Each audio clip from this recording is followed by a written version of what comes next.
Yung for today's video mga pala mga idol, at tayo naisip natin magpadagat ulit. At tayo manguha ng isa sa paboritong shell dito sa Sealand. Ito ay ang tawagin nila ay abalone o pawa. Yan ang tawag nila dito sa New Zealand. Masarap ang lasa ng shell na yan. Malaki siya. Tapos ay makukuha nyo lamang siya sa nakadikit sa bato. Ayan o, at ang hawak ng aking misis. Ang hitsura ng pawa ay ganyan kalaki, ganyan ang hitsura. At yan ay may sukat, tamang sukat ng pagkuha. Almost 125 cm ang haba. Sukat ng ay pawa na yan o abalone.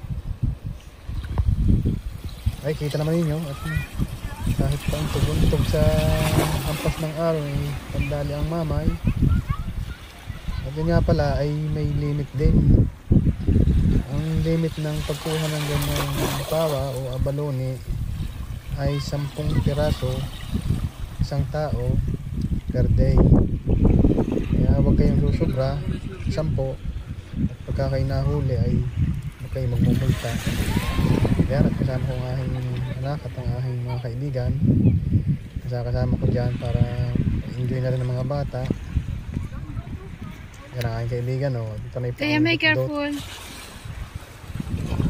Ay nilalamig yan, kaya hindi agad makalublog.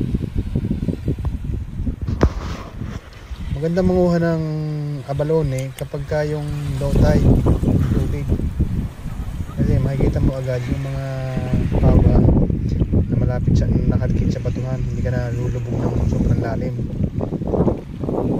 Kahit sa may tabilaan ng dagat makakuha ka niya. Kaya lang ay kailangan talagang nasa tamang sukat ang pagkuha. Kaya natin enjoy ang ating mga anakis na kasama. Takbo yung aking anak ito pagka ikinadulas di yan ay tunay na gasgas ang tubo, siko. Yan o, tingnan o. Hindi naman makalublob ng malalim at hindi naman marunong maglangoy.